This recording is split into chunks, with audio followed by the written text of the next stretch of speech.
I'm recording. I hit it. Yeah. Motherfucker, yeah.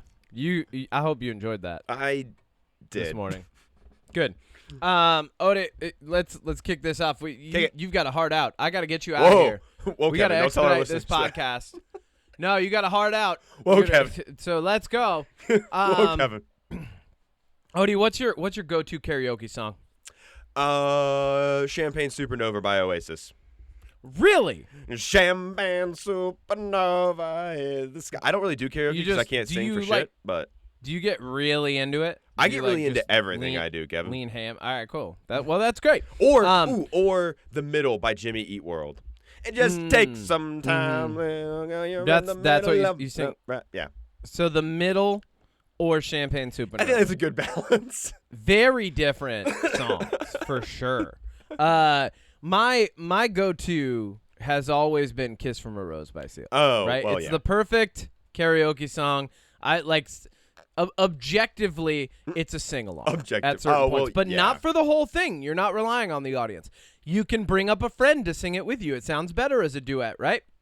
This is a great karaoke song. I have had multiple people who've never sung karaoke before. I've been like, come on, come up with me. It's fine. You can hide behind my voice. Like, we're going to sing this together. Every single time we get done, people love it, right? I have found a karaoke song that I think topped that because I went to karaoke this Thursday after seeing Caught Stealing, which we're talking about this week. And my buddy Josh was like, hey, let's go to karaoke. And I was like, all right, I'll go to karaoke. And then I was like, all right, it's late. I got to go to bed, man. It's like almost 10 o'clock. And everybody's like, no, you can't come to karaoke and not sing a song. And I was dude, you can't go and not sing. Exactly. So then I was like, all right. I'm going to sing a song. And I was a little bit high, which probably prompted actually thinking about this. And I signed up for the song. My song came up. And the DJ looks at me and he goes, you know, only this band would have this song. And like he was like afraid to say it, right? And I was like, all right, cool. Well, I feel like that's a good sign. I feel like the bar's going to dig this. Odie, I cannot stress enough how much this entire bar of people loved singing the song "Fuck Her Gently" by Tenacious D with me. That was the best karaoke performance of my life because it's Jack Black. You don't have to be serious with it. You don't have to sing that. But as soon as like the song started, and you know the song. Have you heard the song "Fuck Her Gently"? Oh yeah. So as soon as the song started, I come in. This is a song for the ladies, but fellas, listen close. And you could see some older people were like, what is this? Is this part of the song? Is he just, but then anybody like around like early 40s down into their lower 20s were like, oh, like you could see them turn like, you audacious motherfucker, you. Like, you have done something tonight. And everybody who knew the song sang it with me. It was fucking great. It was the best karaoke. I will have to say, I don't think I'd pick that every time, but that was like one of the best karaoke moments I've ever had in my life. And it was great because my friends pushed me, and I was like, all right, well, you push me. How about this? I thought it was going to be a joke. I thought it was going to be ridiculous, and they'd be like, all right, well, we won't do that to you again. Like, but instead, it turned around. Everybody's like, you killed it. I mean, you win karaoke tonight, Kev. It's not a competition, but here's the golden mic. It's yours now. I won. I feel like Tenacious D is such a good that could have gone either way. Depending on that crowd, that could have gone completely wrong for you. I saw people with tomatoes, so that was a real possibility.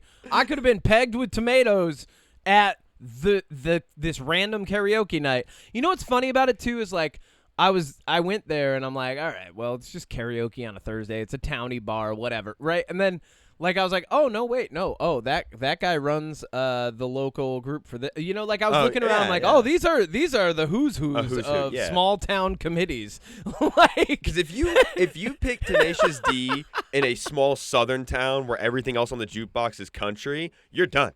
You're cooked. No, you're done. You're cooked, bro. Actually. You know what? Let's test it out. Let's go to a small southern town, and I'm going to sing Fuck Her Gently, and you're gonna tell everybody your pronouns, and we're gonna see how this plays out. So basically, you want to do what Top Gear did when they had them drive through the South with like Hillary is the best and like all these anti-Southern things, like the Confederate was a lie. You want that We're gonna kind of see experience. how long they allow our presence. They chased the Top Gear guys out in about 0.5 seconds. Really? Do you know that episode that I'm talking about? No, I've the never three seen of them that. started in Florida and had to drive through the Bible Belt with like left-wing stuff on their cars in the early 2000s. In the early 2000s? Yes, and they got really chased That's out. crazy. A mob formed at the gas station and chased them out, and that's what's gonna happen to us. That's nuts. Yeah. Wow. All right. Well, I mean, worth try it. Worth it for the. You know what? I'm in it for the biscuit. I'm in it for the bit. Let's do it. Yep. Let's do it. Let's fucking do All it. right. Right now. Alabama, here we come. All right. Here we go.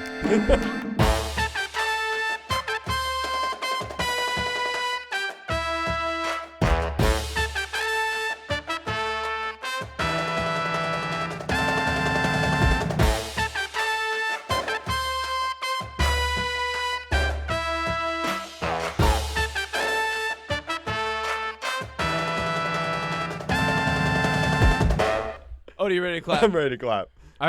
Are you ready to clap? I even shaved my face to make sure it's nice and loud today. All right. 3, 2, 1. Welcome back to another episode of the UnPop Podcast. I'm your Capitan Todo es siempre, Kevin Minor, he, him. With me, as always, is Adibados, the chef, cooking up that delicious, wonderful, flavory, sizzly, salty pepper, a little bit of garlic powder, a little bit of garlic, a little bit of garlic salt, maybe a little bit of onion powder, a little bit of smoked paprika up in that butter and olive oil. They getting into it. All right, cool. You know what? You got a hard out, Odie. No! News. Stop saying that. Kevin! News. Yeah, baby.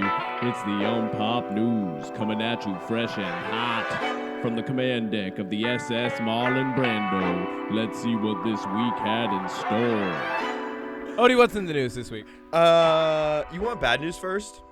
Yeah.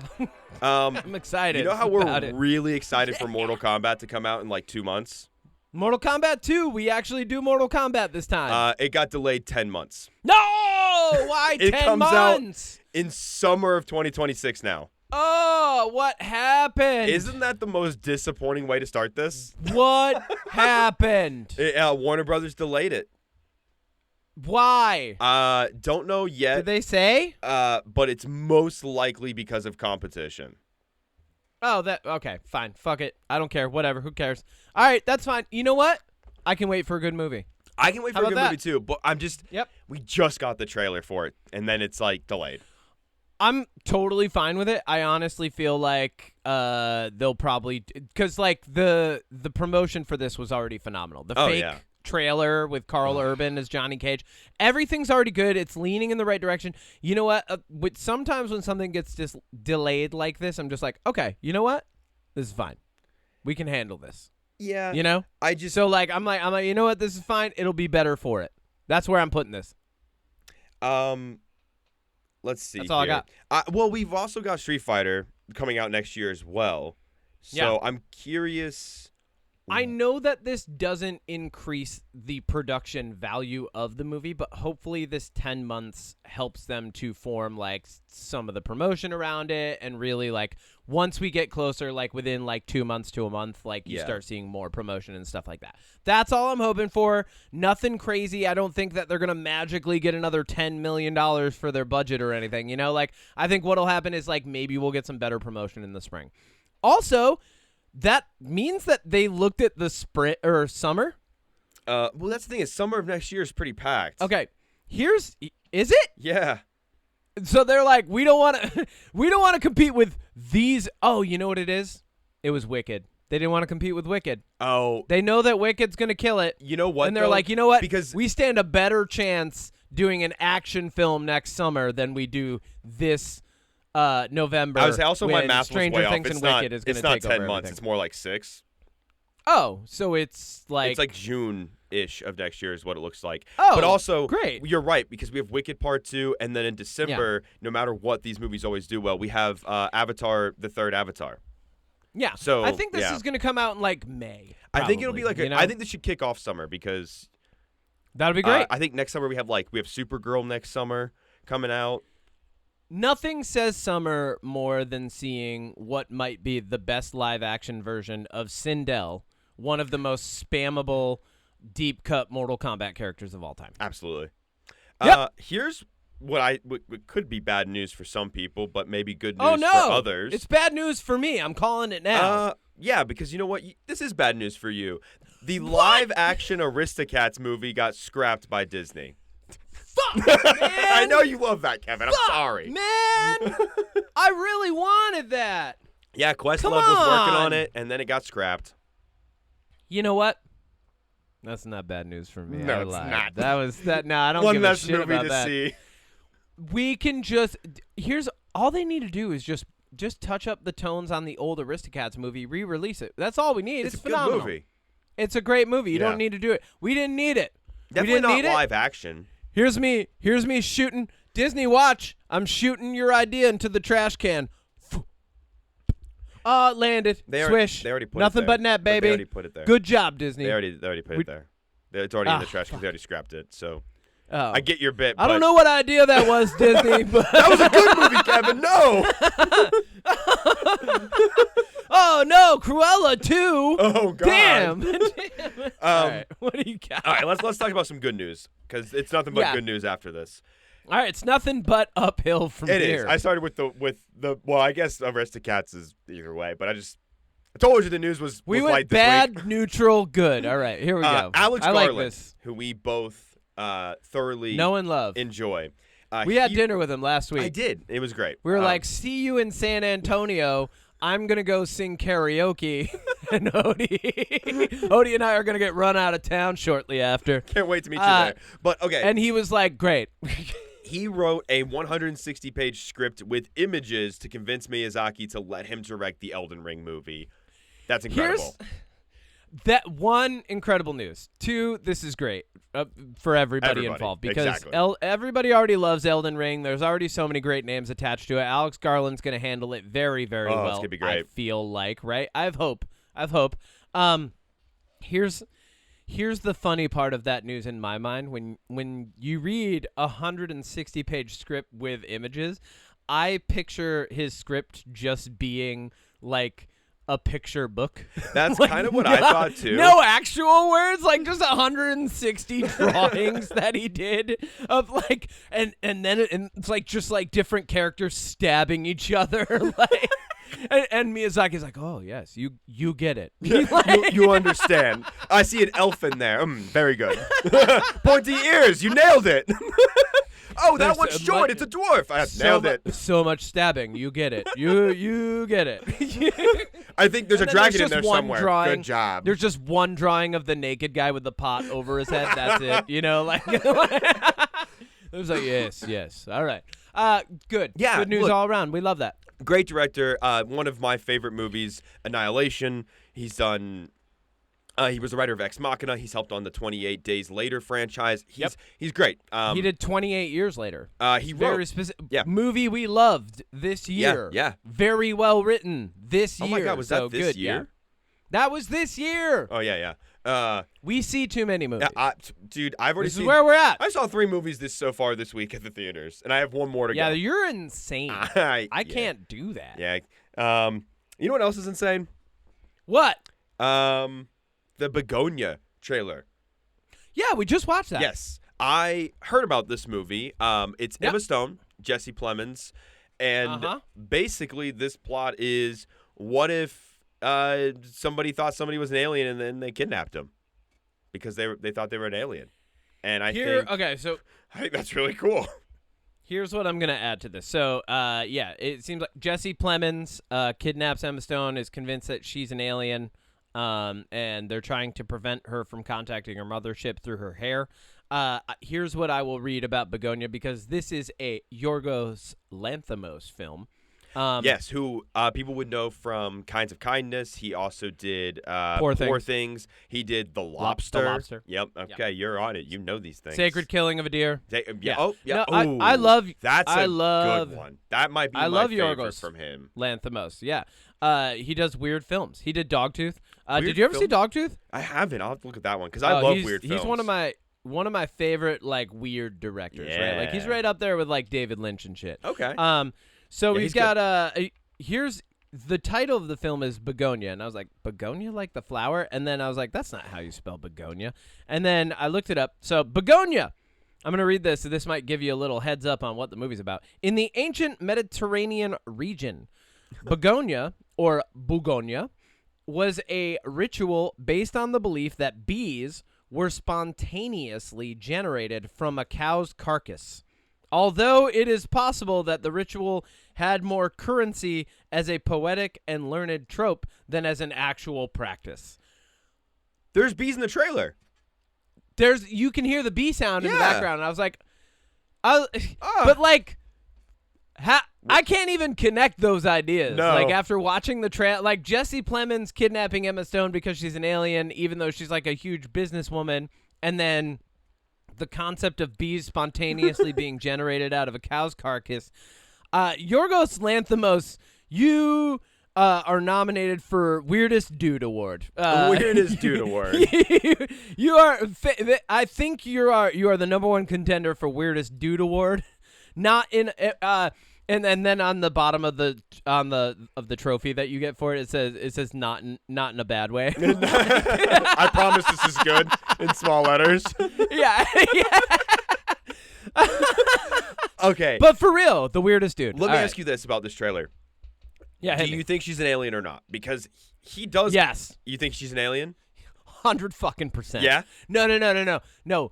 Let me put it this way. I think aliens will be in this film. Yes. Okay. I agree. I don't know if it'll be her, but I definitely think aliens are in this. Although I think Jesse Plemons will be right that there are aliens trying to contact their mothership, but I think he got the wrong one. that's exactly what that? I was thinking. And also, Yep. I just got to say, like, Jesse Plemons is just fucking incredible.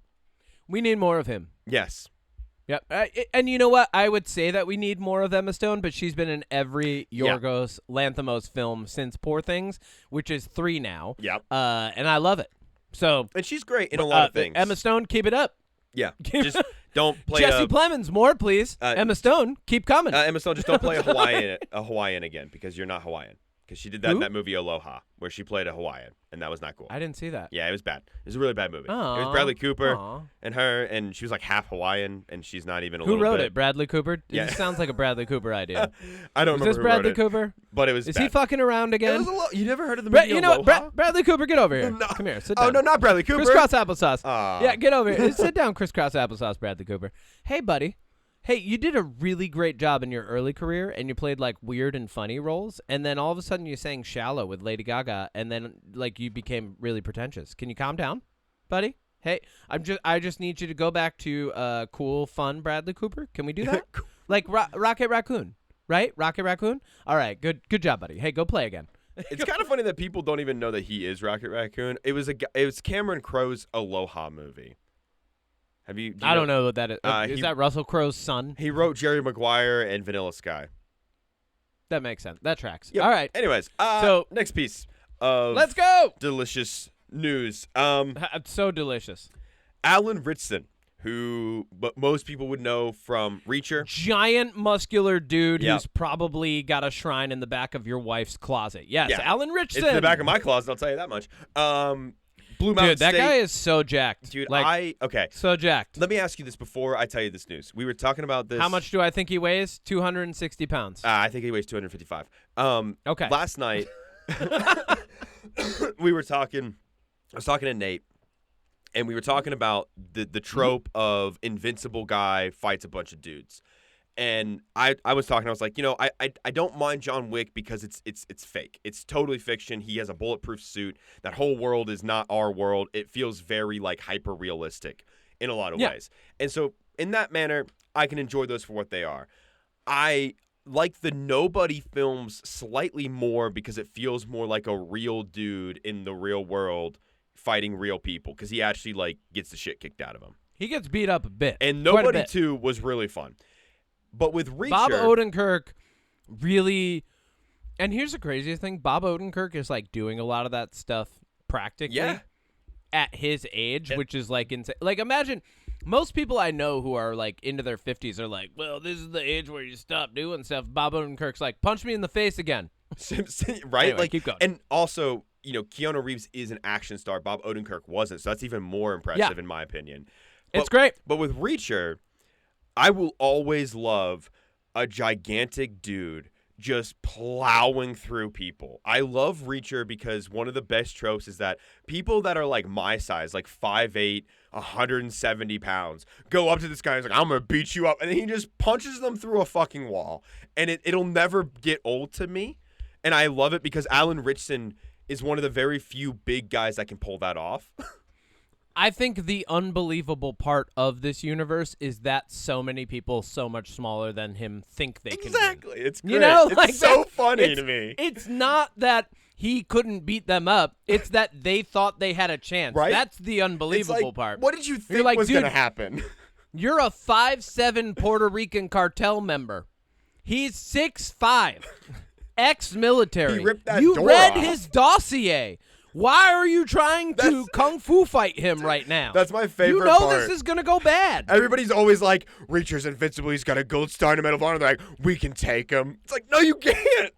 Anyways. This season, they finally sent someone like bigger than Reacher. him at him. Yeah, and right? the way he fought him was so good. More reach. More reach, bigger Reacher.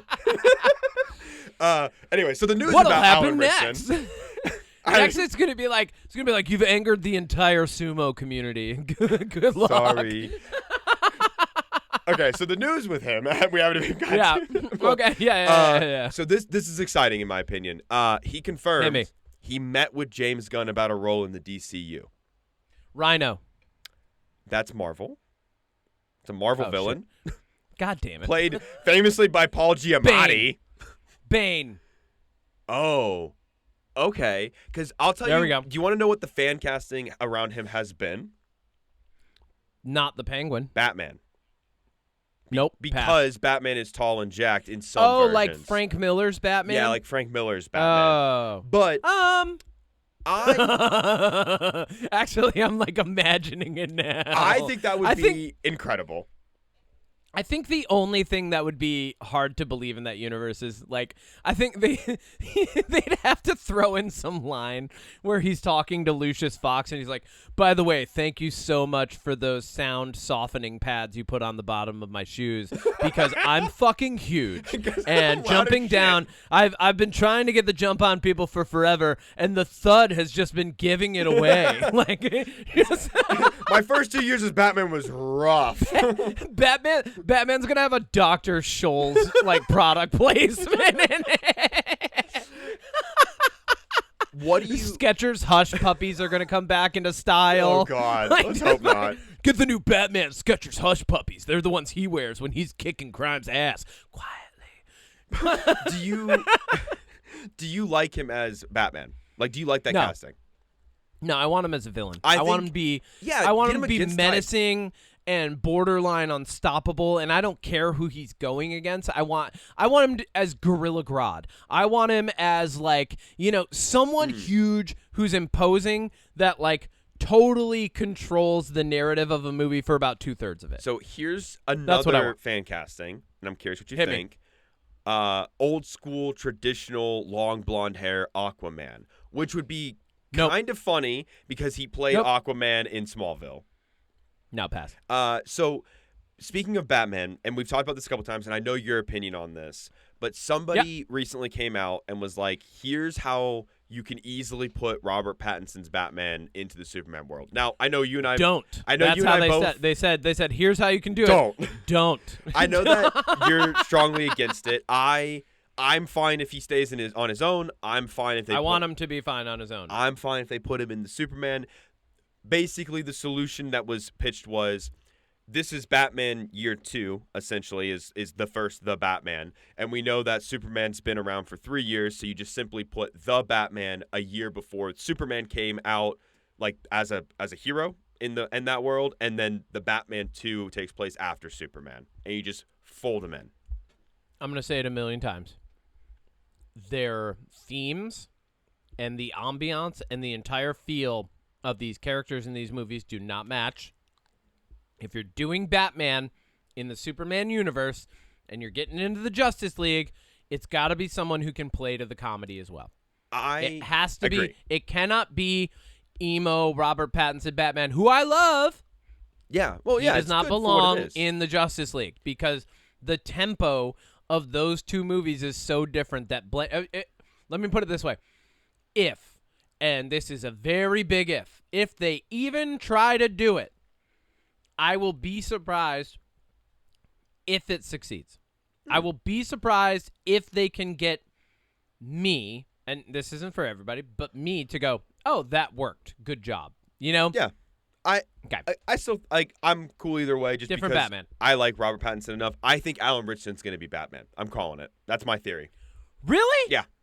And I'm okay I with want that. to see him be Bane, Gorilla Grodd. I do too. Who Don't are get me the wrong, other? like, I want to see him be. Well, we're already getting Clayface in the Batman universe. He could be Clayface in the Superman universe. I love the idea of him being a villain, but I want to see him as Batman because I just love this guy so much. But I think he's too old for Batman. Hold up.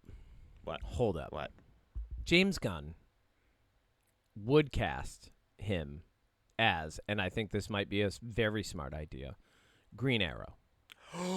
That's okay. I would like that a lot. You're a genius, Kevin. Kevin, that would work. Certified okay? genius. Thank you. Okay. You know, Batman, but not Batman. Yeah. He's actually Robin Hood, but still in a But city. I fucking that love guy. Green Arrow. Yeah, that Dude, guy. and give him the Have him punching play box that guy. arrows and stuff. That'd be great. Okay. Awesome. Last little bit of great news. This I saved it for last because Hit it. it is my favorite bit of news. Amy. Wow, we've really been on the climb. I'm I like, ramping up, I like baby. the structure of this. Keep this up. Okay. Well, Amy Adams. Do this more. Amy Adams. Yep. And Aaron Pierre, who is Jon Stewart Green Lantern, have joined Star Wars Starfighter. Oh, hell yeah. Hell yeah. No, this is great. Hell yeah. Yeah. Aaron Pierre. So who's in Star Wars Starfighter now? Who do we have? We It's have Mia Goth. Ryan Gosling, Mia Goth, Matt Smith, Amy Adams, and Aaron Pierre. That's it for the podcast this week, folks. That's it. We did it. Incredible, dude. Why would we talk about anything else? Go. Talk amongst yourselves. Go out into the wild. Celebrate. You're good. Get You're a free. maypole. Dance around it.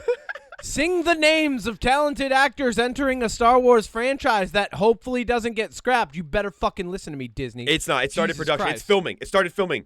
So we're good. Thank God. We're in the clear. Also, okay, so Oh Aaron my Pierre, God. if you haven't seen this movie on Netflix, it's called Rebel Ridge, and it was one of my favorite straight-to-streaming movies that came out last year. You did love that movie. It is because it's about a Marine, and if a Marine is in the movie, I'm immediately gold star.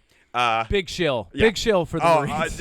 You know what, dude? I always will because that's Fine. That's fine. I'm proud of that part It's of my who life. you are. Yeah. And we love you for it. Thank you. But We love you for it, buddy. Rebel Ridge is such a good look at the.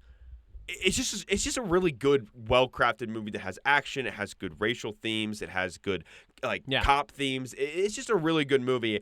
But most importantly, Aaron Pierre, who is only like 30 or 31, just crushes it. It is such a good performance, and he's so believable. And I said this last week. I love Green Lantern. I love Green Lantern a lot. I can't wait to see him next to Kyle Chandler because I love Kyle Chandler because do you remember the show way back in the day called Early Edition? No. It was about Kyle Chandler played a guy who got tomorrow's newspaper. And so he would see tragic events and stop them from happening. I do remember that. Yep. And I loved him in that. And also I watched a couple episodes of that as a kid. His daughter's in Alien Earth. So you know what? Rock on. She's phenomenal. Yeah. I don't want to go off on a diatribe about that. She's phenomenal. Here's the things that I'll say. This cast is looking great. I'm glad they've already started production. I hope there's no fucking Jedi in it. That would be perfect. Oh, it's all Jedi. Perfect slate.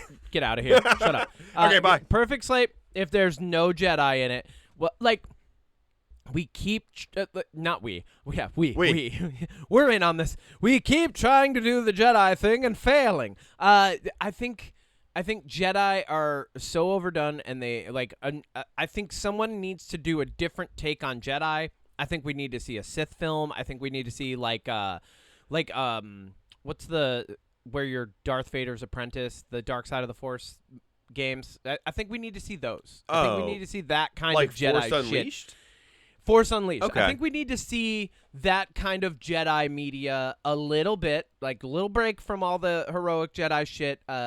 John Williams, take a break. I know you don't have long, but take a break, buddy. And we need some like darker Jedi, like more grounded Jedi, because it's so ridiculous now. And like Andor's the best, most least Star Wars thing that's ever come out. Yeah. Period. In this universe, and they did it with no fucking Jedi. I think because this is so Starfighter is set, the first thing set post episode 9, which is great. And I think that because of that, there won't. I'm with you. I don't think there'll be any Jedi because there's not very many. There should be like no Jedi left at that point, because the problem with after episode 6 is now I don't even know what happens at the end of episode 9. A million star destroyers are brought down by Emperor Palpatine's lightning and shit. It's bad. Remember, it's really What? bad. It's really bad. And then Rey and Emperor Palpatine's lightning brings down Rey a million Star Destroyers. Rey and Kylo Ren kiss, and then he dies, and she comes back to life, and then she has all the power of the Jedi. She kisses her brother? They're not brothers. They're like, well, no, because she's a Palpatine. It doesn't matter, Kevin. It doesn't matter. Okay. It's a bad movie. You're hurting my brain. That's how bad that is. What All my right. point is no that Jedi. when you do post episode 6, right, there's always, we've been getting this, and in some cases I'm okay with it, in a lot of cases I'm not, where it's like, oh, also this Jedi survived episode, the Order 66, and they were not around to destroy the Empire at all in those 20-something years. And like, some of them, like Ahsoka, yeah, okay, I love Ahsoka, so like that gets a free pass because Ahsoka is incredible, and she's got an incredible story. And anybody that doesn't know Ahsoka's story, it starts with her being Anakin's Padawan, and she just has an incredible story, and she's around in Rebels, so it counts, But I think putting this after episode 9, I think Starfighter implies some kind of piloting starship, like evil. Maybe we'll get like some dark mob kind of thing, or some like mafia in Star Wars where Matt Smith and Mia Goth are in charge of it. Who knows? But I'm excited. We'll see. Yeah. All right, cool. Well, that's good. Kevin, I caught you. Let's move on. What? I caught you. Caught me what? I caught you stealing. Hell yeah. Moving on. Odie Matthews at the movies, baby. Odie Matthews at the movies. Odie. You went to the movies too. I did. Oh. But that's not the bit, and I'm not re-recording it. Fair It's enough. Odie Matthews at the movies. I don't care if I go too. This is about you. Oh, okay. This is you asked me to be a part of this, so this is your thing. I you just get said, full okay, ownership. I want to clarify the I'm- story once and for all. I said, Kevin, do you want to do a Hit it. podcast together? And you said, yeah, it sounds like fun. I said, okay, what's it about? And then you came up with Yeah. everything else. Oh, great. Well, no, your idea. It's all your idea. Okay. And I'll stick to that until the day I die. So I'm and get basically replaced Stan Lee, by- where I was by like, AI. what if we had a podcast that talked about stuff? And you were like, yeah, I can make that. And he was like, cool, Yeah, my that's fine. idea. Yeah, no, it's yours. So we caught stealing this week. Both of us went and saw it on Thursday. That was the day that it came Thursday. out. Fucking great. Let's. How do we get into this? Okay. It's a hard one to talk about without spoilers. Yeah. I'm going to be honest. Look, if you here's it. Quick synopsis from what you see in the trailer. Yeah. Matt Smith is an absolute dickhead from England, not in real life in this movie. And then he leaves town, and Zoe Kravitz and Austin Butler, who is his neighbor, have to watch his cat. Zoe Kravitz is Austin Butler's like kind of girlfriend, kind of hookup thing. And then a bunch of people show up wanting money from Matt Smith's character, but he's in London. And then hilarity and drama and action and violence ensue. Mm-hmm. How's that sound? Yeah. Did I do it? Yeah. Great. I would also say, if you haven't seen the trailer for this, don't before you watch it. It gives away Yeah, I'd agree too with much. that. Yeah. Well, I would say if you're watching the trailer and you're like, I don't understand everything that's going on, good for you. Yeah. Because in the movie I was like, oh, there were parts that were coming up where I was like, oh, It's this here bit. comes the part from the trailer. Exactly. Yeah. But okay. First off, garbage, bad, fun, good or great? Good. Yeah, same. Okay, yeah, good. Good. And then my good, we talked about this a little bit. My good is leaning into a little more of like the great. Yeah. Yours is leaning a little more toward fun. No, but we both landed on good. I've thought about it, and I think I am just a hard and fast good. Okay. Not leaning, just straight. It was a good movie. I enjoyed it for what it was. I would watch it again, and that's kind of my baseline for good. Okay. I will say this, Good. and I want to start with this because I feel like I owe it to Austin Butler, who's definitely listening. So Austin, listen, buddy. Yep. Um, Hey, Austin, can you get over here? Yeah, sit down. Yeah, crisscross applesauce. You know the deal. Yeah. All right, Odie. Yeah, go ahead. thank you, Kim. He listens to you better than me, and that's because I've been mean to him, and that's what I want to talk to you about, Austin. Look, I've said that maybe you weren't my favorite actor because I think, man, when you did the whole Elvis thing and you went too method with it, it rubbed me the wrong way. But after seeing Austin Butler in this movie, seeing him, remembering that he was in Once Upon a Time in Hollywood, seeing him as Fade Rotha in Dune Part 2, Austin Butler absolutely annihilates this role. Not just crushes it. He was incredible from start to finish. Everything he did in this movie, every time he was on scene, every time he talked, every time he did anything, he has perfect comedic timing. He's perfect with the action. He's perfect with the one-liners. He's perfect with the despair, the sadness, the regret. He portrays all of it so incredibly well, which I will also tack on. Everybody in this movie is giving an incredible performance. Everybody. Oh, yeah. 100%. Yeah. This movie comes to us from Darren Aronofsky. Yes, sir. Who very famously did his first film in 1998, where this film, Caught Stealing, is set. Yep. So what's funny about this is like real world New York City, which is where he lived in 1998. So in my mind, this means that this happens while Darren Aronofsky is filming his first film, Pi. Pi, if you haven't seen it, just to give people like a rundown, Darren Aronofsky started out with really experimental films, very much like a Christopher Nolan type. Pi is a movie about a guy who's obsessed with the number pi, and also has insomnia and may or may not be hallucinating things that are happening in his life. He then went on to do Requiem for a Dream, everyone's favorite saddest movie ever. I highly recommend not watching that if you're at all squeamish about anything ever. Like, great movie, absolutely phenomenal, will totally fuck you up for years. Then he went on to do The Fountain. The Fountain was phenomenal. He's also done The Wrestler, The Fighter, The Whale. A lot of movies with I was gonna say, in a the lot of beginning those. them. He helped with Black Swan. Mm-hmm. Also did Mother, Jackie, and then caught, just to give you like an idea, like he's very much an Art Nouveau style director. So to see a grounded, more I would say like quick paced. I wouldn't necessarily call this completely fast paced because there are some scenes that are very much Darren Aronofsky. But this is probably, I would say, one of his fastest paced films. Yeah, I'd say it for an hour and 40-ish minutes. It moves pretty fast. But I would also say, there are a couple moments where I felt it moved a little too slow. Okay. Which was one of my kind of hang-ups, is there's a couple moments where I'm like, this scene is going on a little bit longer than I think it needs to. Yeah. Not to say that that makes it like, to each their own. There were some moments where I was like, we went from like something that I think really drove the plot forward, and then I feel like we kind of got hung up on some stuff that didn't, and then we would go back to driving the plot forward. And those little hang-ups in between sometimes were a little too long for me.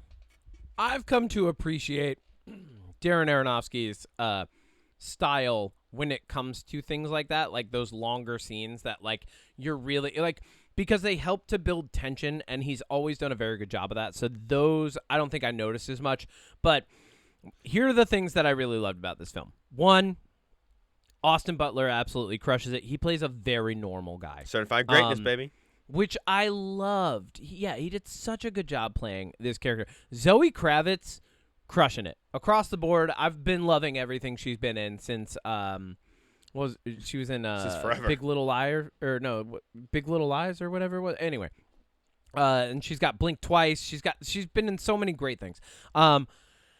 Every Bad Bunny in this film, to me, like, fucking killed it. Like, when I first read that Bad Bunny was getting into acting, I was like, oh, interesting. Okay, well, I mean, he's the biggest pop star in the world. What are you going to say? No. But yeah, so I was interested, but I love that so far I've seen like him in Happy Gilmore, which was like very comedic, like smaller part, comic relief, really good. Yeah. And I think they used him really well for the comic relief.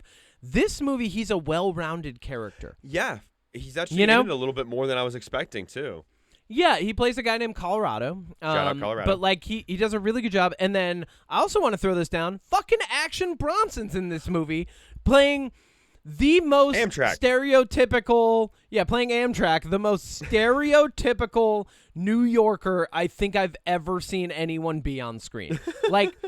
And I don't mean New Yorker in the sense of, like, we're walking here. I mean New Yorker in the sense of, like, he's at his bar, which he believes is not just Paul's bar, it's his bar. Right, yeah. And, like, he's very, he's so into the role, and he does such a great job. Amtrak was such a lovable character. Yes, he was. Everybody in this film killed it. Yeah, Want to get into spoilers so we can, like, really go over my first things? question is a huge spoiler. All right, let's, spoilers here. Hit me. How do you feel about Bad Bunny killing your favorite artist, Action Bronson? I loved it. Okay. Honestly, that was okay. So that scene, I was like, if he doesn't like, there are moments in this film where I'm like, if this person doesn't do the most believable thing right now. Mm-hmm. I'm done with this. And Darren here, and this is what I mean by building tension. That was a longer scene, and it builds up to I that like moment. that one a lot. And it's a little repetitive. Like he's like, I'll shoot this guy, and he's like, no, Action Bronson's like, no, you fucking won't. And I'm like, you better shoot him, like you fucking better. idiot. I was like, but then there's like, because of the way that the scene draws out and the way that everybody's tension is rising in that scene, I'm like, oh, well, maybe someone else will shoot him for him. And, like, this is at a quintessential part of the movie where Austin Butler, big spoilers, doesn't know who killed Zoe Kravitz. So, like, I was like, oh, whoever shoots Action Bronson in this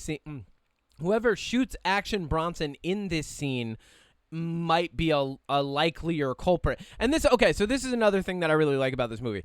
There is an element of mystery to it. Oh, yeah. However, and I do love that scene. Let's go back to the beginning. Yeah, I just wanted to ask you that real quick, but oh yeah, no, I loved it. I love that Action Bronson died. I was also like, no, Action Bronson, my guy. And then Paul's pissed. Anyway, also like I love that the last thing he was doing was like talking to a bar owner about how he understands women really well while doing cocaine. I know that was like just. And I know more about romance so than funny. you, Paul. He's like, yeah, I know so much about romance, Paul. And Paul's like, really? Like you can see, like Paul was great. I'm like, I've walked by this bar. Okay, and that's another thing. Like, really getting into this, one of the things I love the most about this film. First off, New York City is a character in this film, and you can tell that Darren Aronofsky lived there. And in a couple of interviews, he even talks about how when they were filming in Chinatown, he had to get some of his friends' kids to come and be PAs so they could keep people out of scenes and like be like, no, it's fine. We're filming here. We'll be done in a minute. You know, like reroute, like in Chinese, because like. He was like, I don't know. He's like, I'm a New Yorker, but I don't know how to deal with all this. And then there were some people coming up when he was filming in neighborhoods he had been in, like when he was much younger in 1998, the year this film is set, and being like, get out of my neighborhood. And he's like, I'm pretty sure this was my neighborhood longer. Like, so I love that New York City is very much a character, and like there are multiple moments where someone is being chased, and you can see the people of New York just reacting with like a, hey, don't do that here. Like go what the do fuck? that. Like their reaction. And I don't know. You and I have never been in New York City together, but like I become a different person when I step off of the train into New York City. Like I'm walking faster. I'm more focused on where I'm going next. I'm not spending a lot of time on the street, and it's not out of fear. I'm just like, I have to keep up pace. And so I love that, like, that really comes to life in this film. Austin Butler is a small-town kid, so he feels out of place in a lot of scenes, and that makes him even more relatable as, like, the little guy, kind of the Yeah. normal guy I who's liked- just getting along. I like his backstory a lot, being from California. I like that Yeah, hit he's come from a single mom who is obsessed with baseball. Relatable. I love the baseball in this movie, by the way. It kept making me happy because I was like, this is how, and I know for a fact, I'm annoying the shit out of Nate every baseball season because last night my phone kept making the ESPN sound, and I kept being like, oh, come on. And they're like, Boston's losing still? And I'm like, yeah, Boston's losing still. I wouldn't be making the sound if I was happy. Like, I very much feel the, like, wanting your team to do really well, like, wearing the hat all the time. Like, I love that there was the twist, too, that, it's his mom that got him into baseball and not, like, the stereotypical dad role. And I really think that Austin Butler's character, because he's loaded with a lot of grief and regret that only piles on and gets worse as the movie goes. And I thought that was an interesting way to do his characters because at the end, and we'll get there, obviously, but he doesn't really have the most satisfying resolution at the end of this, really. Because he does, but he doesn't. Like, kind of. He still has a lot of the, like, he still lost a lot during all of the movie. Like, he lost a lot and had to deal with a lot. And he did get away with it, but, like, he can't go see his mom. He can't go home, which was the one thing he wanted. Like, he still lost a little bit. And I thought that was a really nice way to end it. It's, like, bittersweet. Yeah, I feel like Darren Aronofsky kept asking himself the question while writing this, how can I make this more outlandish while still keeping it grounded? And it really does unravel in that way. It starts out very simple, very low concept. It continues to get higher concept insofar as, like, the action and intrigue, but as far as the filming, the scenes, the interaction of the characters, it stays low concept. So I really love that he was able to walk that line. Yeah, I want to quickly, since we're in spoilers, I'm just gonna hit it. I'm gonna speed run this plot so people that haven't seen it yet can kind of know Let's do it. what everything's about. So Austin Butler is Matt Smith's neighbor, Matt Smith, and this is one of my favorite things. He has to go to London because his dad has a stroke. And I'm like, oh, his dad didn't have a stroke. He's hiding. His dad actually had a stroke. I love that actually caught me off guard. I was like, oh, no, he actually had to go to London, and it was just really piss poor timing. Basically, Matt Smith was the banker for the Hebrews, who are really nasty, the Russian mob who took over Little Ukraine, and then also Bad Bunny, who is a Puerto Rican drug dealer out of the club for the Russians. And a dirty cop. Played by Regina King, who, again, incredible in this. But she killed it. I loved her in this. She's amazing. Matt Smith is the banker, though. He goes to London the day that he's supposed to drop the money, so they go to his house. Austin Butler's wrong place, wrong time. He literally is going over there to get cat food for the cat that he's watching when they show up. So they beat the shit out of him. They kick him so hard he loses a kidney. His girlfriend is paramedic Zoe Kravitz, who they have this really, like, it seems like they're not officially together, but it's very clear they care about each other a lot. Here's what they did really well with her character. She's a paramedic. The first thing she says was, I gotta save tonight. And then she announces to him, hey, do you want to take advantage of my poor judgment? He says, I rely on your poor judgment. And that's their relationship the entire film. Yeah. It's really good. And then because Austin Butler is kind of mixed up with it, he goes to the cops. Obviously, the cop he goes to is the dirty cop. And then the events unfold where he kind of, instead of it being a little bit of everybody involved with it, it's mainly these two Russian brothers chasing him down with Bad Bunny's Colorado and the dirty cop. And then the Hebrews with who are played by Liev Schreiber and Vincent D'Onofrio, both incredible. Absolutely crushed. As somebody who married into a half Jewish family, because my mother-in-law's side is Jewish, and I've gone to bar mitzvahs and I've gone to a Jewish wedding and everything, and, like, I've kind of seen some of that.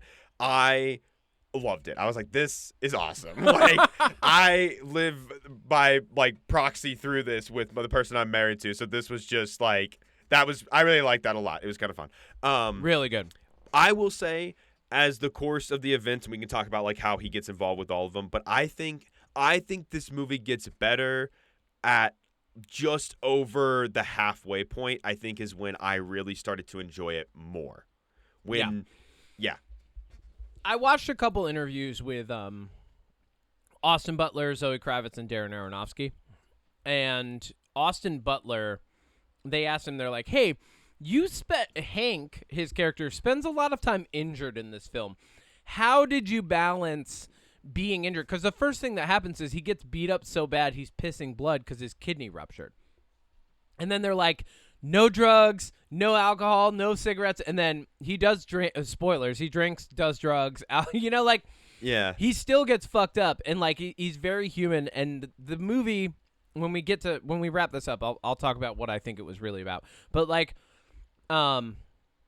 he has staples in his side. He had major surgery. He was out for 2 days, and these people are still looking for their money. Russ is gone. And when he comes back, he's injured, but still has to interact with this like insane level of running away from people or running toward them and things like that. And he said it was really hard for him to, like, as an actor, go, hey, this guy's really hurt. Like, and he was going to Darren Aronofsky and saying, hey, he's really hurt. How do I play this?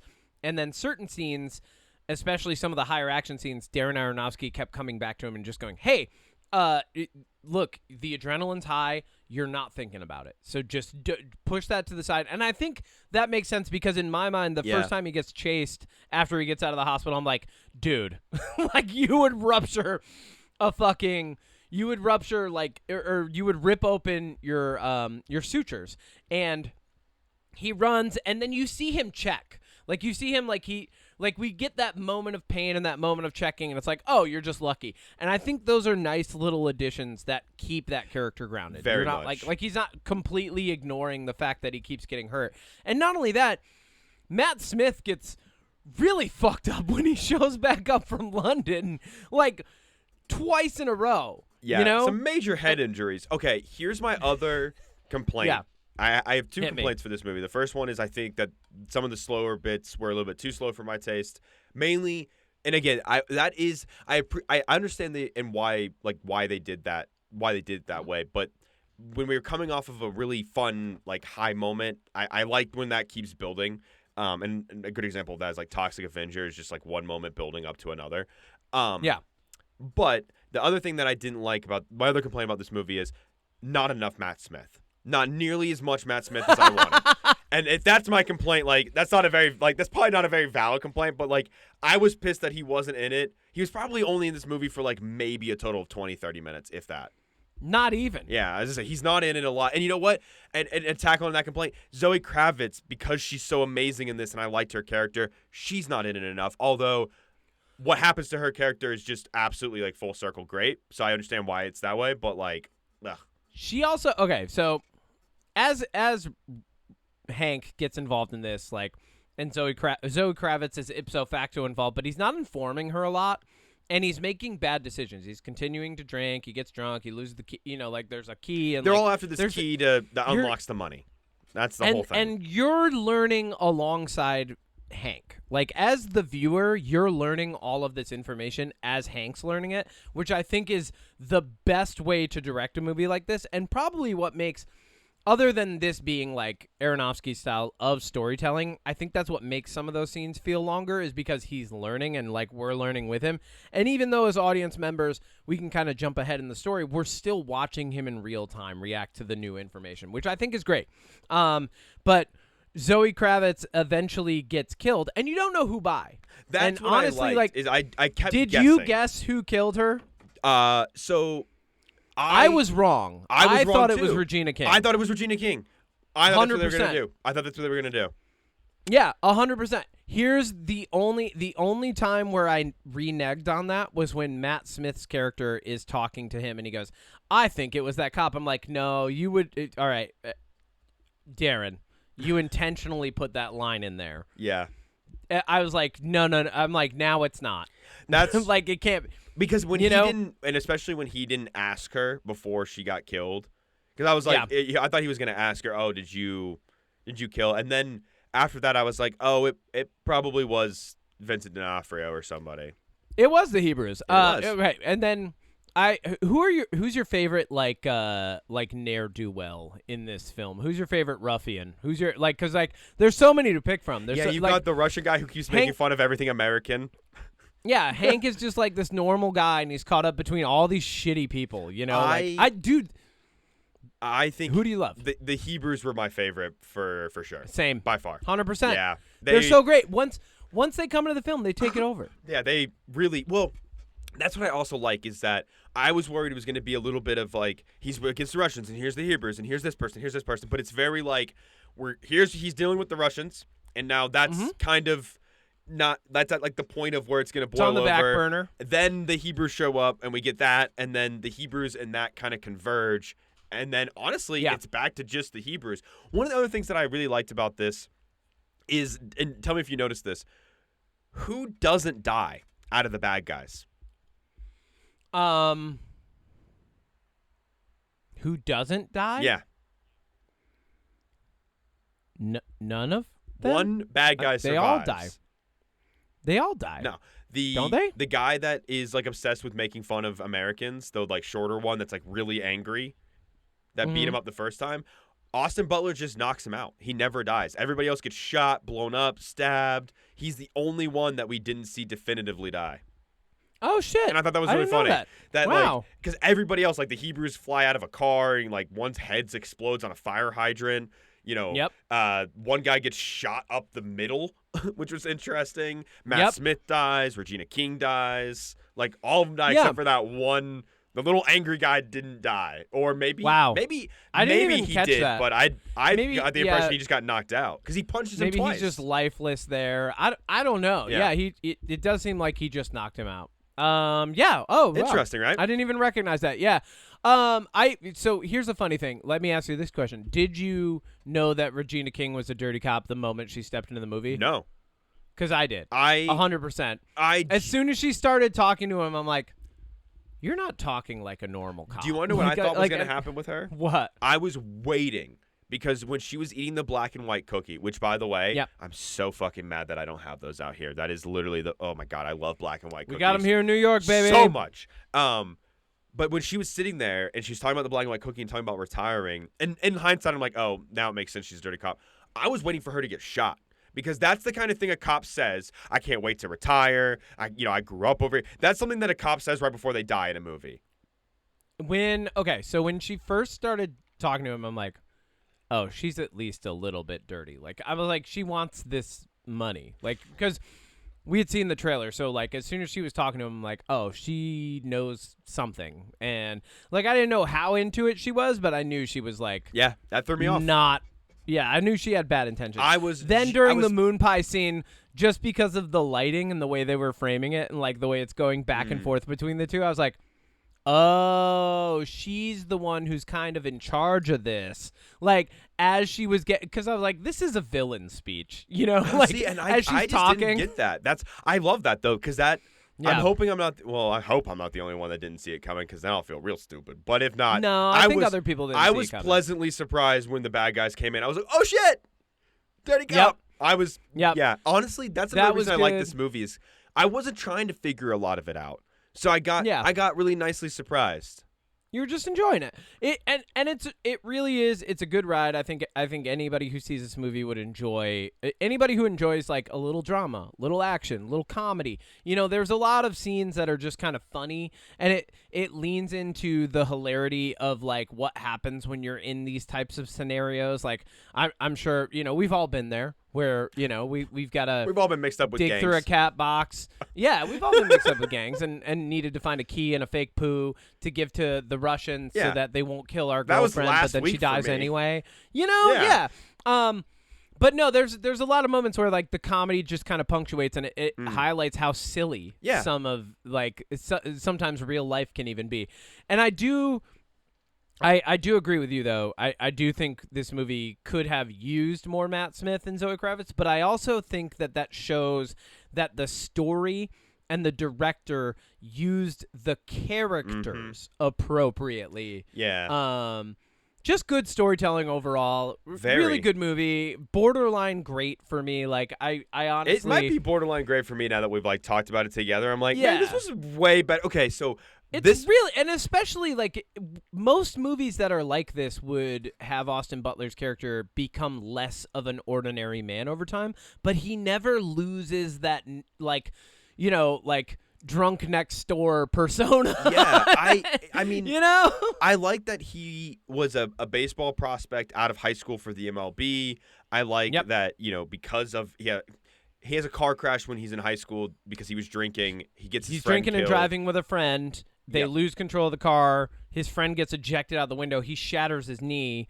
And, like, it's very clear he was going to go play for San Francisco right out of high school. Like, he was one of those kids. And I know? like also that because his friend wasn't wearing a seatbelt, every time he gets in a car with anybody, he always says seatbelts. I thought that was a nice little – because, like, you don't really know that at first until you see the final flashback. But I liked that. I liked the fact that he was a baseball kid. I like his relationship with his mom.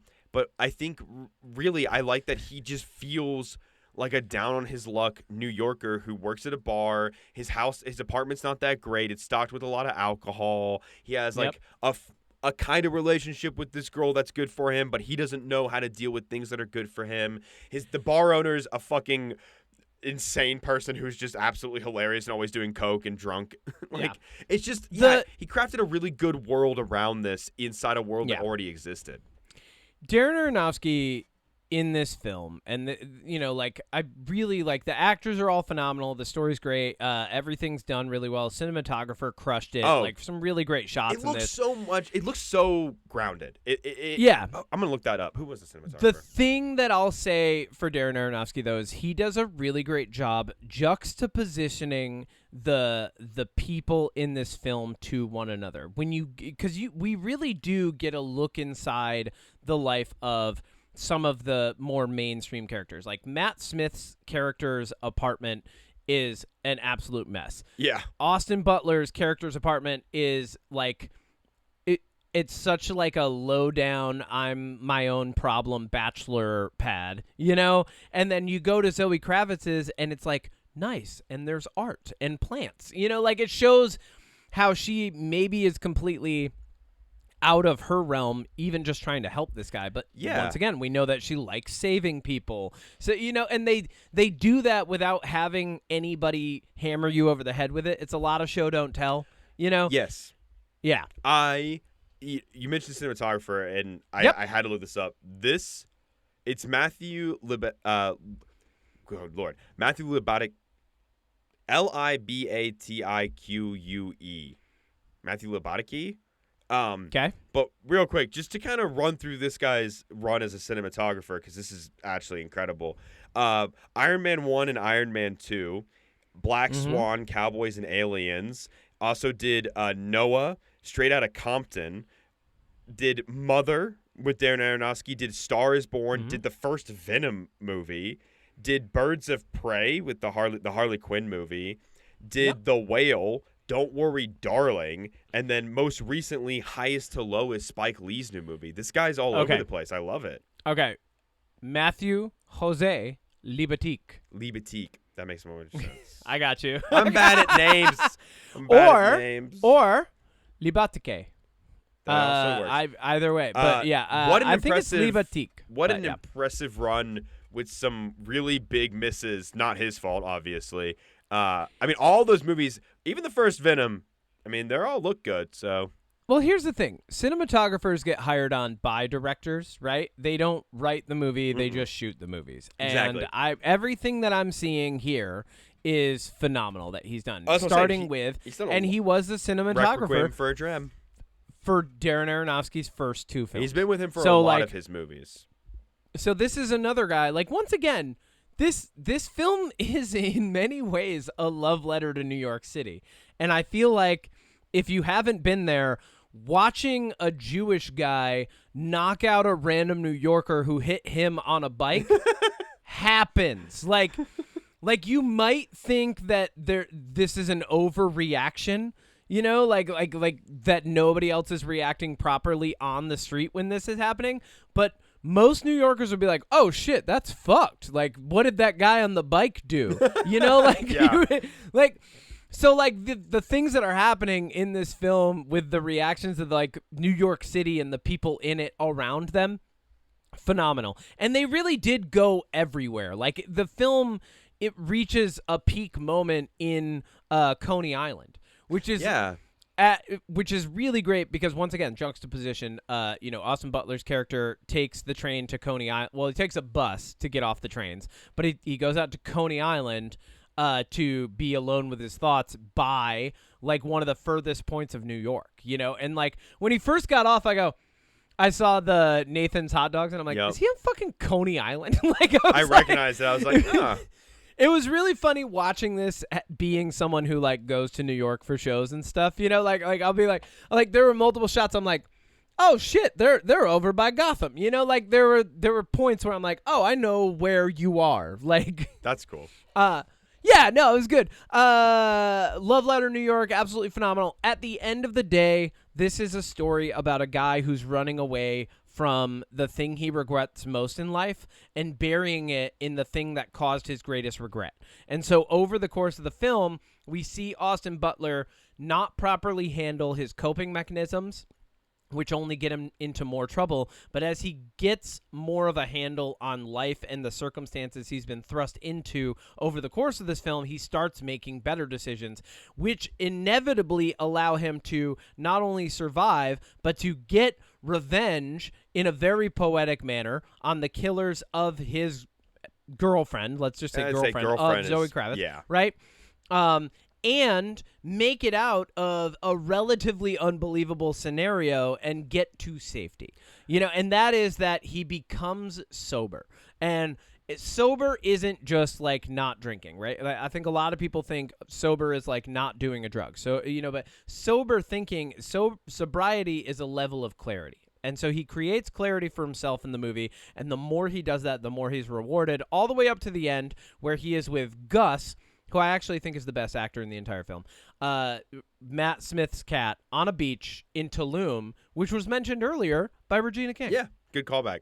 There's two good callbacks right there. I like that he uses the same tactic, but to this time to actually do something that he, like, I don't want to say positive, I guess, but, like, he crashes the car in the same way that he crashed the car when he was a kid. And I thought that that was really cool, that that's how he killed the Hebrews, because they weren't wearing seatbelts. He does it consciously, Yeah. taking ownership over the situation. And that's another It's a moment, metaphor, though, baby. that I Beautiful metaphor. But the only problem with that moment is that moment of him driving the van is in the trailer. So as soon as they got in the van and they were driving to the money, I was like, I know what's going to happen because we haven't seen that yet. Yeah, So 100%. Other than that, I really, I agree. Great Yep. movie. Good movie. Yep. Phenomenal. Yeah. I do think Gus was the best actor in the film, and here's the I thought the funniest cat's name thing. was Bud. Oh yeah, no, it was Bud. Okay. Sorry, Bud. I don't know why I named the cat. Yeah, Gus. where'd you get Gus? Sorry, no. Cat's name's Buddy. Yeah. So this is a fun fact. Austin Butler and Zoe Kravitz were talking about the cat. The cat actually can act injured, which is fucking that's amazing and awesome. hilarious. Because there's a scene where it hops out into the hallway with the broken paw. Yeah. And I was like, you feel so bad. I did. For that cat. You're like, oh my God. But it turns out no animals were harmed in the making I of would this film. hope not. Especially not Bud. But Bud actually is like a really great That's cat actor. amazing. Because, Props to Bud. Yes. And one other fun fact about this film to throw at you, that Zoe Kravitz and Austin Butler were actually racing to get undressed in the beginning. And they are still debating over who actually won. Because, the magic of cinematography, we don't see who won. It's inconclusive. In the script, it was even written as inconclusive. But in the scene itself, they were both racing. And in the interview, Austin Butler goes, well, how did you do that with the cigarette? And she's like, I just didn't take the cigarette out of my mouth. And he's like, really? Like, Yeah, because you see him take his hat off and then put it back on. Yeah. The other thing I like about this, and this is a great example we've gotten a couple times, casting off of chemistry between two main leads is so incredibly important. And the chemistry between Zoe Kravitz and Austin Butler was phenomenal. And I think believable. I think of the chemistry between Superman and Lois Lane in the new Superman movie, about how those two did so well compared to like Henry Cavill and Amy Adams. Both incredible actors, but no chemistry. And that really highlights how important that is. And I'd also like, so something that you just made me think of. So last week we talked about Peacemaker 2 and intimacy coordination in the orgy scene, orgy right? that you loved. I loved it. In the 90s, give me more orgy scenes, Hollywood. In the 90s, I think sex scenes were kind of like they were like heralded, but they felt more like perverted in a way. Like, I don't know how to say it, but like I think we were less mature with intimate scenes in the 90s, and so we got like the classic, like every film had like a kiss scene or a sex scene or whatever. Yeah. You know, like there was always like that moment where it was like, you know, the saxophone, and, you know, like it was always like a steamy thing. Like we were. Oh, here's the way to say it. Sex scenes used to be much more voyeuristic than they are without recognizing how voyeuristic they were. Okay. They were sort of like holding them up on a pedestal while also still like just, you know, it was just voyeuristic. This scene in this movie is an intimate scene that doesn't result in like a sex montage, and I really, really appreciated that because as it was coming up, I was like, oh no, are we gonna get a fucking sex montage? That's what I was worried and then about. we didn't.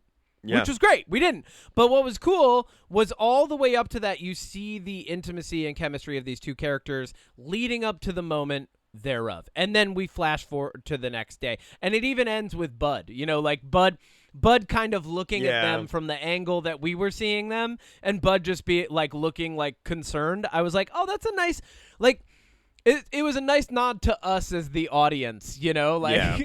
like, oh, yeah, we're not actually going to make you watch this. Here's the cat. We're to tomorrow. Yeah. You know, because you don't need it. Like, we got everything that we needed out of that scene. To go further is gratuitous, you know? I completely agree. I like the way it was handled. Good movie. I think. Very good. Yeah, Through and I through. think that's all my thoughts. Good movie, bordering on great. Awesome job by Aronofsky yet again. I love his film. This is my favorite one from him. You know, we're talking about weird film directors this week. We got Yorgos Lanthimos, right? We got Darren Aronofsky. Who's your favorite weird? Let's end on this. We'll do James. Who's your favorite weird film director? That's a good question because weird could mean a lot of different things. I think for me, let me see who directed the movie I'm thinking of. Hit it. Because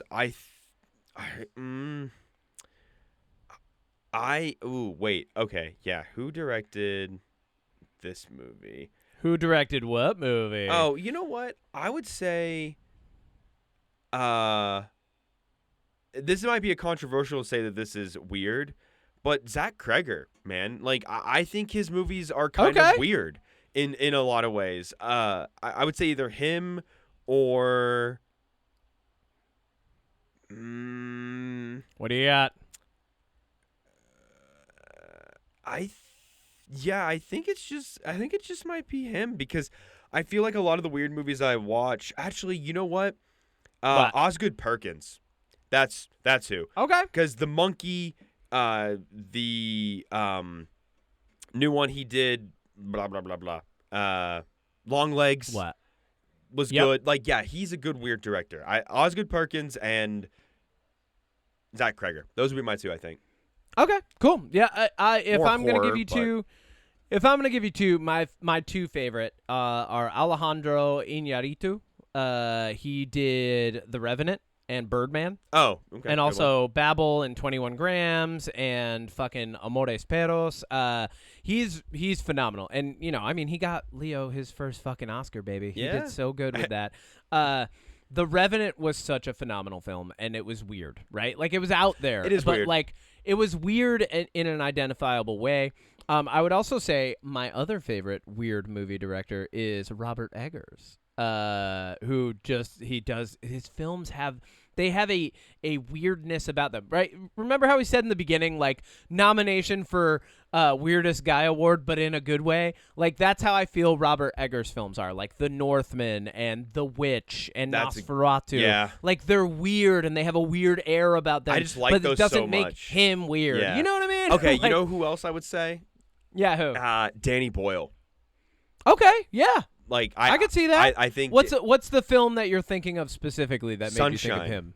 Yeah, okay. like yeah. that's a good movie, but it's weird. Oh, you know who else? Fucking Nicholas Winding. You know, we should just do this. We should We go should. through weird directors We need to- sometime. next time 'Cause we have an opening. I have a Nicholas Winding Refn tattoo. Like, and I've always loved weird. Like, I remember Oh, yeah. watching Mulholland Drive. Have you ever seen that movie? Mm-mm. As a kid? Like, it's David Lynch. It's fucking weird. It's out there. It's a noir. You know, I mean, even Ryan Johnson kind of started out as like this weird movie director, like Layer Cake. Brick.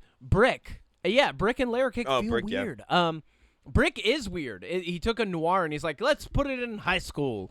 So yeah, no, definitely.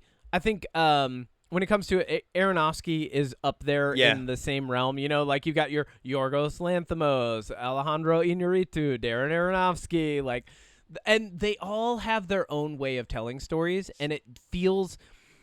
Even if it's a grounded story like The Revenant, like Caught Stealing, you know, it still feels like I even feel like Begonia might end up feeling grounded in a way because it's going to be like a bottle cap movie or a bottled movie, you know, where they're in this setting for a while. Yeah, I think even in those settings, even in like the most low concept of these films, they still have an unnatural or surreal air to them.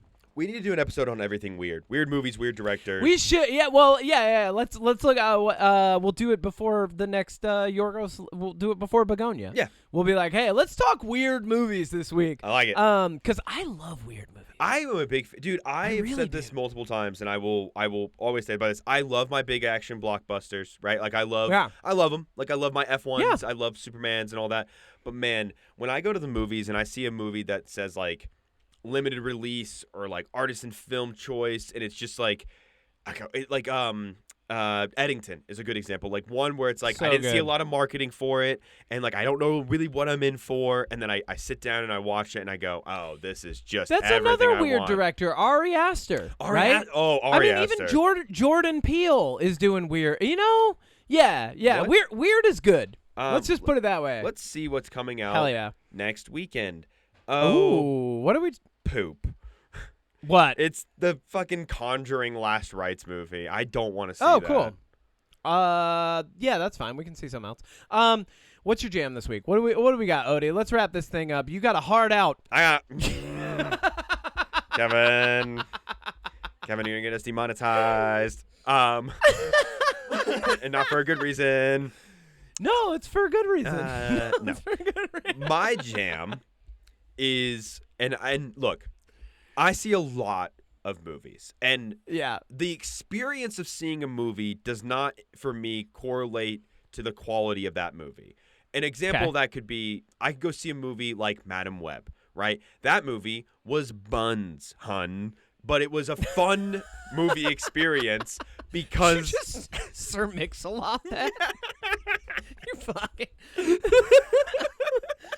I don't know how I feel about that. All right, keep going. You're welcome. Wow. Like, Madam Web was a bad movie, but it was so bad that the experience of watching that movie in theaters for the first time was really enjoyable. You know what I mean? Yeah. So this year, we've gotten some incredible movies that have made for some really good movie like theater experiences. Presence gave me chills the first time I watched it. The only time I've seen it, because it was just such a good needle drop twist moment, right? Superman brought tears to my eyes a little bit because it was just so much fun to watch, and like the score and the acting and the action, it was just incredible, right? F1 had me mesmerized, and I even because that movie is so beautifully shot, like it literally brought a tear to my eye because it looked so good. It was so beautiful, and it was just so well done, right? So when I say that the movie I saw last night is single-handedly the best movie theater experience I've had in 2025, I'm not exaggerating, and it is not something that I would say lightly. In our ranking system of great, good, fun, or garbage, and fair in there too, I wrote this one down on my list as one for the books, because I don't think I'm going to get to replicate this incredible theater experience anytime soon. I went to a full theater with 2 gummies in my system, packed with my friend, our friend Kieran, who also had 2 gummies in his system, to go see The Toxic Avenger unrated. And so let's paint this picture. 20 grams or 20 milligrams. 20 milligrams. 20 grams, I'll be dead. 20 grams. I'm still in the seat.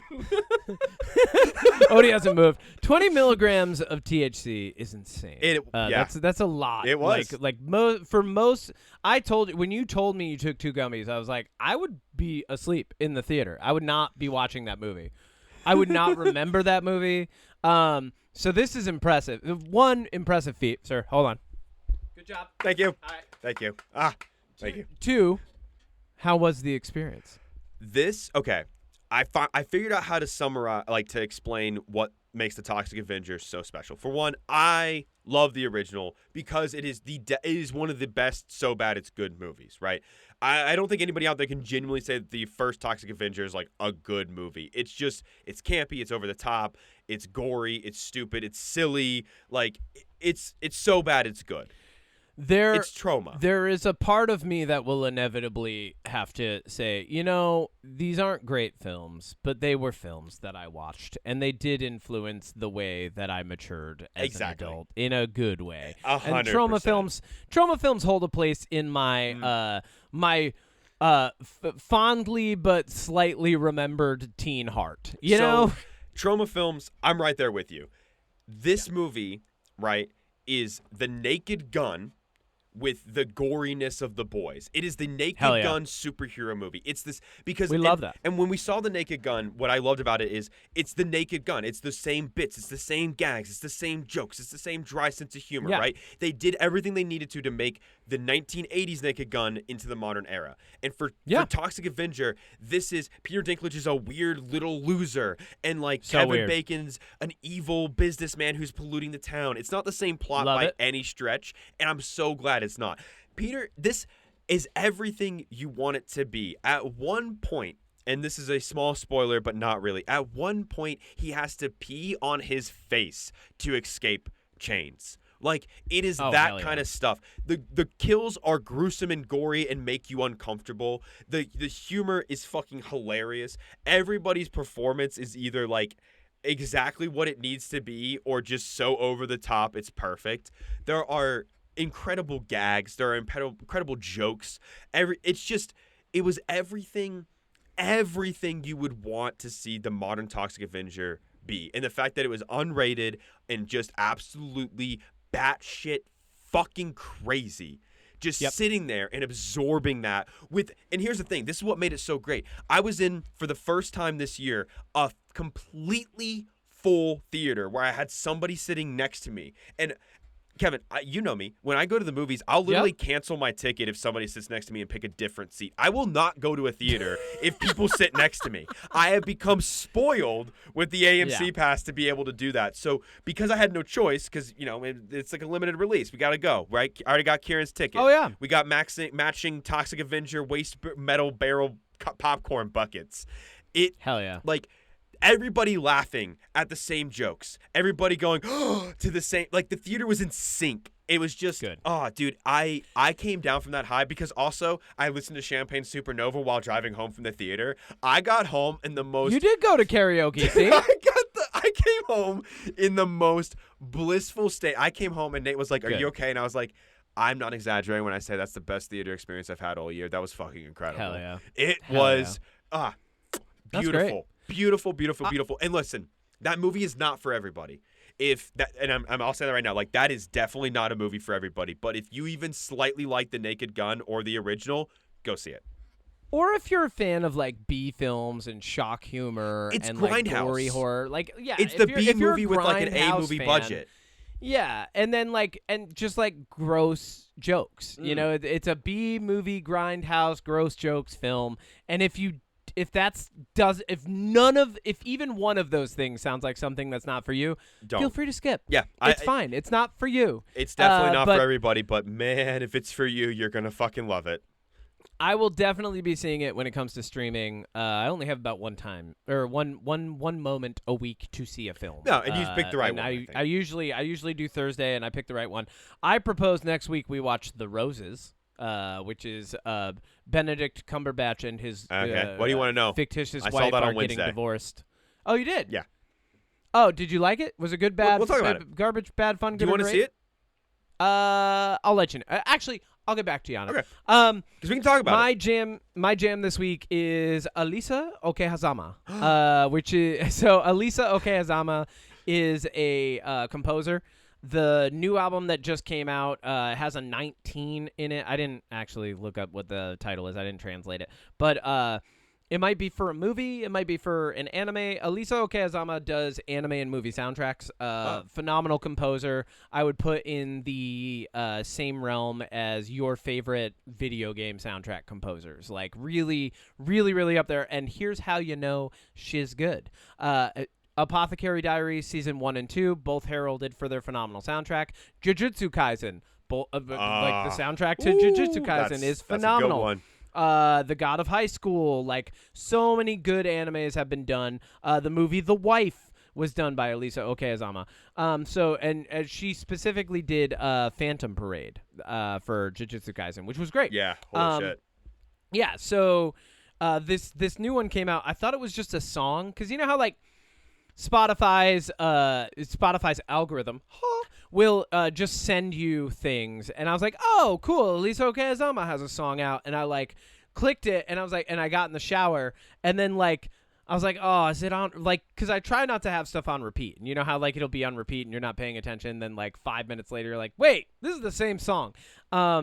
I thought it was just on repeat because it was one song, and so it was just looping itself. And then I got out because like I could faintly hear this beautiful piano stuff in the background. I'm like, oh, this either is a long song or part that I wasn't listening to while I was showering. I got out of the shower, and to my delight, it was a whole album, and I just kept listening to it while I was cooking that night this week, and like absolutely beautiful. Like you're talking about being in a blissful state. Listen to some Elisa Okayazama. It'll put you in a blissful state. Odie, next week, we don't even know what we're talking about. It might be a divorce for Benedict Cumberbatch. It might just be weird movies. Maybe we talk about weird movies and how we didn't want to see The Conjuring.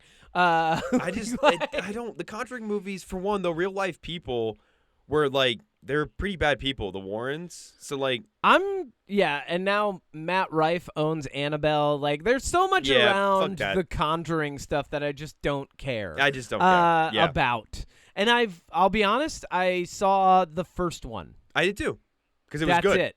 Did you watch any others? No.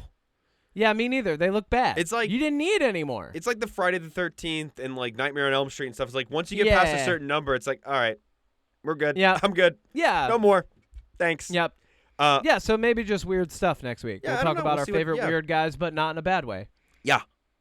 I think that's good. Thank you, everybody, for listening. What? Did you have some more? Let me think. Let me think about this for a second. Let me just stall for Think time. about it. Think hard.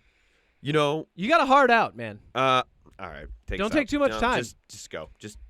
Thank you, everybody, for listening to another episode of the UnPop Podcast. I'm your host and Capitan, Kevin Miner, signing out. Thank you for weathering this absurd existence with myself and my chef cooking up the content, Odie Matthews. Both of us, todo siempre.